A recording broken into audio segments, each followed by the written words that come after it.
नमो बुद्धाय। जय भीम दोस्तों। दोस्तों, आज हम बात करेंगे।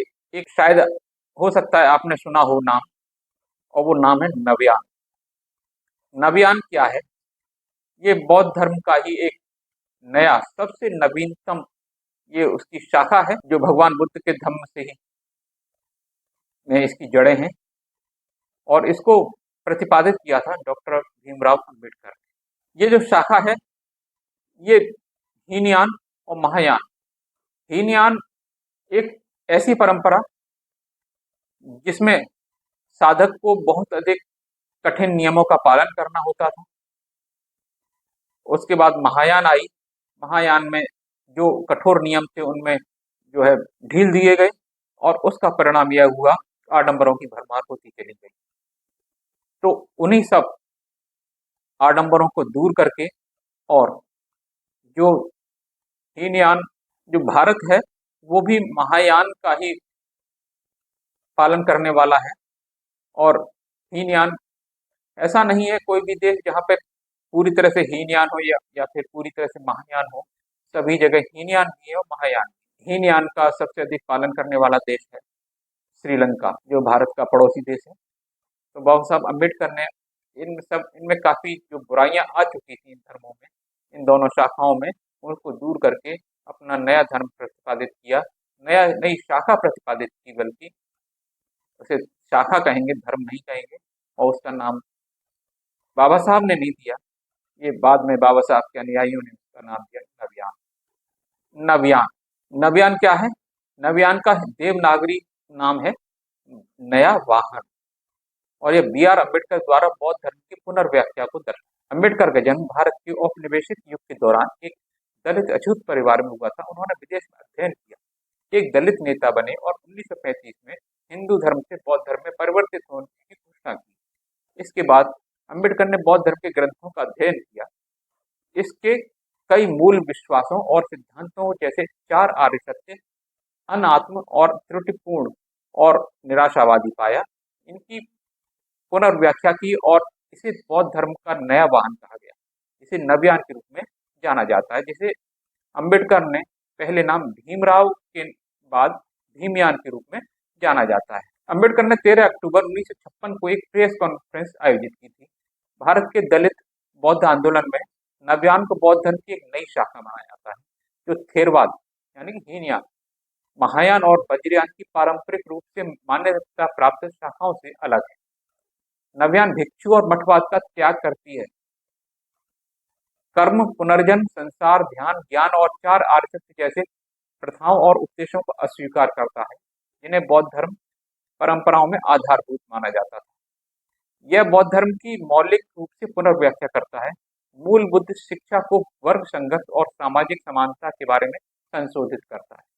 अम्बेडकर ने बौद्ध धर्म के अपने संस्करण को नवयान या नव बौद्ध धर्म कहा। उनकी पुस्तक द बुद्ध एंड हिज धम्मा नवयान अनुयायियों के लिए पवित्र पुस्तक है। नवयान बौद्ध धर्म के अनुयायियों के आमतौर पर बौद्ध के साथ साथ अम्बेडकरवादी बौद्ध या नव बौद्ध कहा जाता है, और शायद ही कभी नवयान बौद्ध कहा जाता है।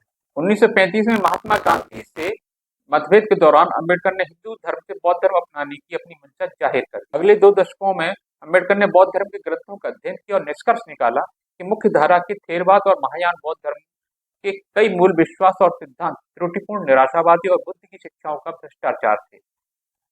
विशेष रूप से भारत में दलित समुदाय पर विशेषज्ञता रखने वाले इतिहास के प्रोफेसर एलेनोर जेलियट के अनुसार अम्बेडकर ने बौद्ध धर्म के विश्वासों और सिद्धांतों को समस्याग्रस्त पाया था। बौद्ध परंपरा का मानना है कि बुद्ध ने एक दिन एक बीमार आदमी, एक बूढ़ा आदमी और एक मृत शरीर को देखा, फिर उन्होंने अपना राजसी जीवन छोड़ दिया और मानवीय पीड़ा से बाहर निकलने के लिए अंतर्दृष्टि और रास्ता तलाशा। अम्बेडकर के अनुसार ये बेतुका है। उन्होंने प्रस्ताव दिया कि बुद्ध ने संभवतः अंतर्दृष्टि की तलाश की, क्योंकि वह जनजातियों के बीच शांति स्थापित करने में शामिल थे। दूसरा, चार आर्य सत्य। अम्बेडकर का मानना था कि बौद्ध धर्म का यह मूल सिद्धांत दोषपूर्ण है, क्योंकि यह मनुष्य को आशा से वंचित करता है। अम्बेडकर के अनुसार चार आर्य सत्य निराशावाद का सुसमाचार है, और हो सकता है कि बाद के युग के गलत सोच वाले बौद्ध भिक्षुओं के द्वारा इसे बौद्ध ग्रंथों में शामिल किया गया हो। अम्बेडकर के विचार में इन्हें बुद्ध की शिक्षाएं नहीं माना जाना। अगले है अनंतता, कर्म और पुनर्जन्म। ये बौद्ध धर्म के अन्य मुख्य सिद्धांत हैं। अनंतता का संबंध आत्महीनता, कोई आत्मीय न, आत, कोई आत्मा नहीं की अवधारणा से है। अम्बेडकर का मानना था कि तीनों अवधारणाओं के बीच एक अंतर्निहित विरोधाभास है। या तो अनंतता गलत है, या अम्बेडकर के विचार में अनंतता के साथ कर्म और पुनर्जन्म नहीं हो सकता। बौद्ध धर्म की अन्य मूलभूत अवधारणाएं जैसे कर्म और पुनर्जन्म को अम्बेडकर ने अंधविश्वास माना। भिक्षु मठवासी प्रथा का सदस्य होता है, जो बौद्ध धर्म के सभी संप्रदायों में एक प्रमुख ऐतिहासिक परंपरा है। के अनुसार यह दोषपूर्ण विचार और प्रथा थी। उन्होंने सवाल उठाया कि क्या भिक्षु परंपरा एक आदर्श व्यक्ति या एक सामाजिक सेवक बनाने का प्रयास भी है। अगला निर्वाण। नवयान के अनुसार निर्वाण कोई अन्य सांसारिक अवस्था नहीं है जिसमें पूर्ण शांति, स्वतंत्रता, सर्वोच्च सुख, न ही मुक्ति और संसार में पुनर्जन्म से मुक्ति मिलती है। अम्बेडकर के विचार में निर्वाण सामाजिक राजनीतिक पृथ्वी पर धार्मिकता का राज्य, जिसमें लोग गरीबी और सामाजिक भेदभाव से मुक्त होते हैं और खुद खुद के लिए खुशहाल जीवन बनाने के लिए सशक्त होते हैं।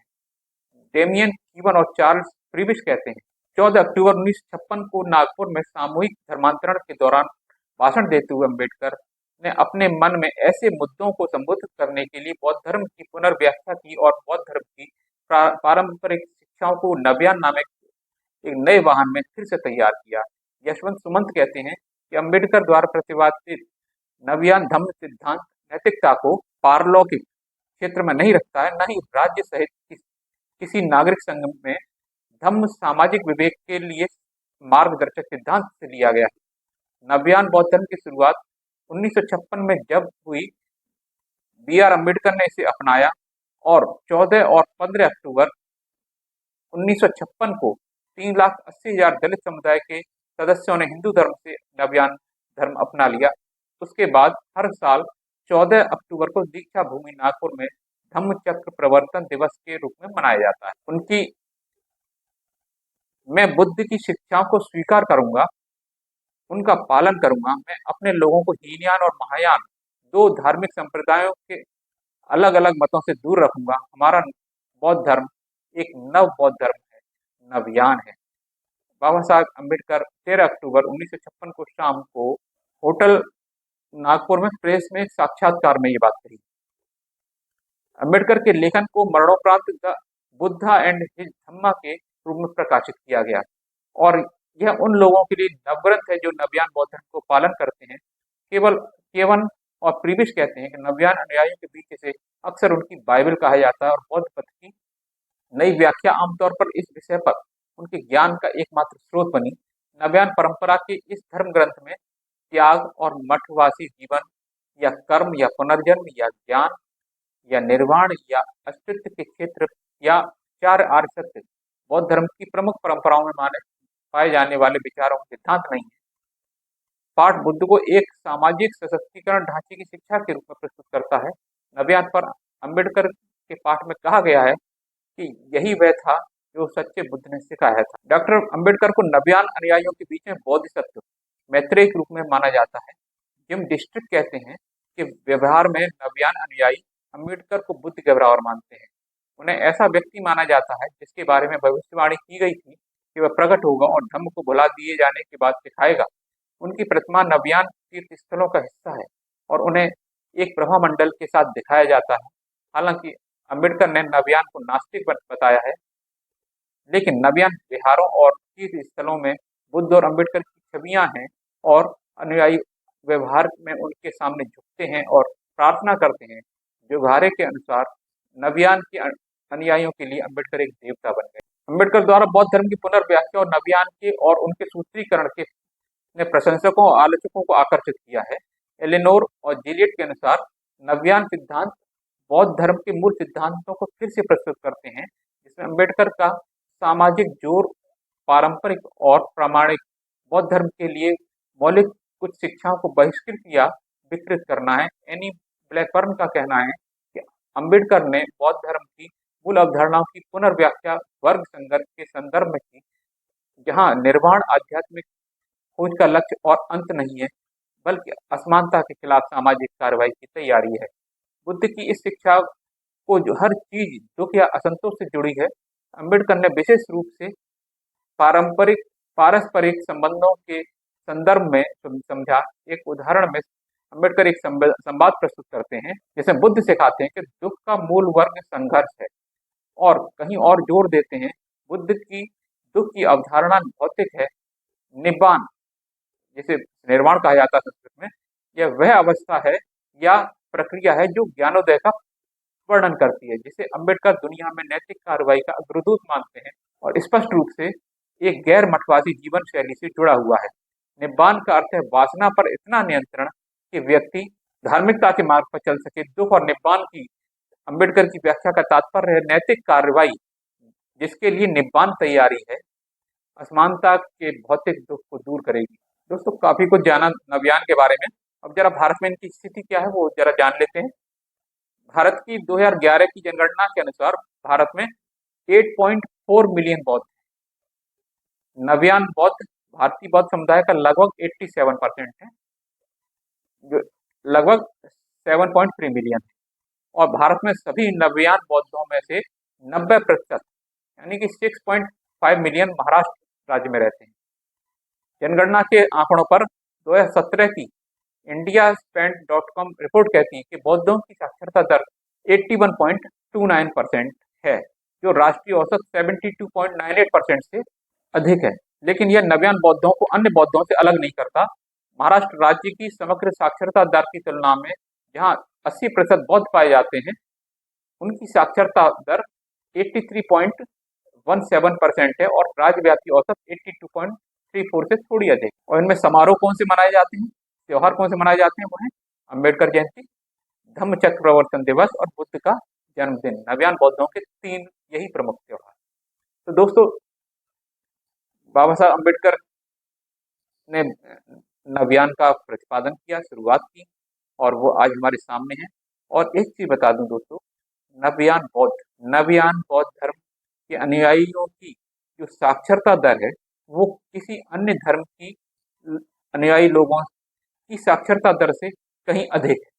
यानी कि नव्यान बुद्धिस्ट सबसे अधिक पढ़े लिखे लोग हैं। तो दोस्तों, गर्व करना चाहिए हमें अम्बेडकर जैसे व्यक्तित्व पर, जिसने हमें नव्यान बुद्धिज्म का हमें तोहफा दिया और उन्हें एक रास्ता दिया कि हम जिस पर चल करके अपने जीवन को सफल बना सकते हैं। तो दोस्तों, कैसा लगा ये वीडियो आपको, आप कमेंट्स करके मुझे बताइएगा। वीडियो अच्छा लगा हो तो उस पर लाइक कीजिए और मेरे चैनल पर नए हैं तो इसको सब्सक्राइब कीजिए। इसी के साथ मिलता हूँ अगले वीडियो। धन्यवाद। जय हिंद। नमो बुद्धाय।